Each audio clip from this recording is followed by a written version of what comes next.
Narito na naman ang mainit na balita mula sa mundo ng social media na hatid sa inyo ni Madam Chika. Isang malaking balita ang tumutok sa politika ng bansa matapos lumabas sa mga pahayag na si Vice Presidente Sara ay maaaring mawala ng pwesto sa gobyerno. Ang mga planong pagbabago at mahakbang ng mga Duterte sa politika ay nagbigay daan para sa mga usap-usapan tungkol sa posibleng pagbabago ng kapangyarihan. Ayon sa may ilang mga ulat, may mga plano na magbubukas ng bagong pwesto ang pamilyang Duterte sa mga magdadala ng mga kasamahan nilang may malasakit sa kanilang legacy. Ayon sa mga pagkakatiwalang sources, ang mga posibleng pagbabago sa pwesto ay magaganap matapos ang isang seryoso mga pulong diskusyon sa loob ng mga Duterte family circles.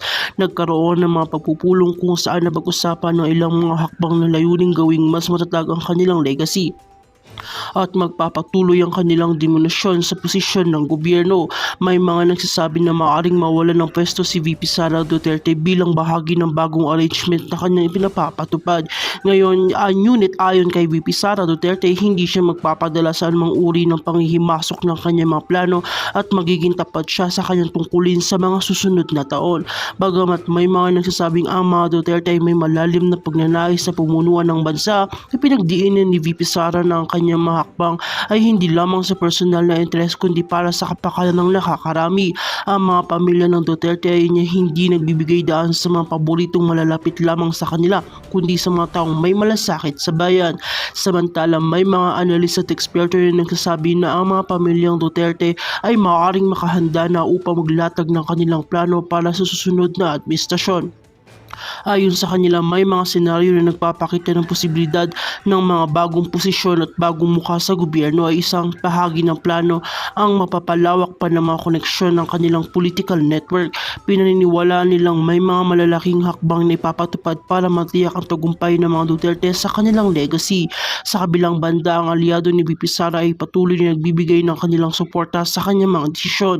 Tinutulan nila ang mga paratang nais silang baguhin ng pamumuno at nagsasabing walang katotohanan sa mga usap-usapin ng Vice Presidente ay mawawalan ng kapangyarihan. Sinabi ng isang aliado ang mga pahayag na ito ay walang basihan at si VP Sara ay patuloy na magiging isang malakas na leader sa ating bansa. Ang pamilyang Duterte, particular na si Pangulong Rodrigo Duterte, ay kilala sa kanilang matatag na impluwensya sa politika.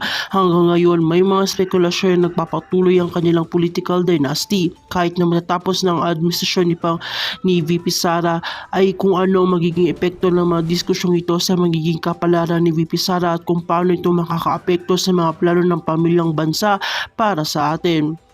Abangan natin ang mga susunod na kabanata sa politika ng bansa, lalo na sa darating na mga buwan kung saan posibleng maganap ang mamahalagang desisyon. Magsisilbing susi sa mga pag-usbong ng mga hakbang ng pamilyang Duterte ang mga susunod na kaganapan. Ang lahat ng ito ay magiging isang mahalagang bahagi ng Duterte legacy na maaaring magbigay daan sa mga susunod na henerasyon ng mga leader ng bansa.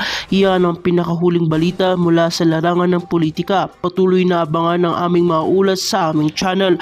At kung ikaw ay bago pa lamang sa akin channel ay huwag kalimutan mag-like, share and subscribe para update ka sa mga panibagong balita.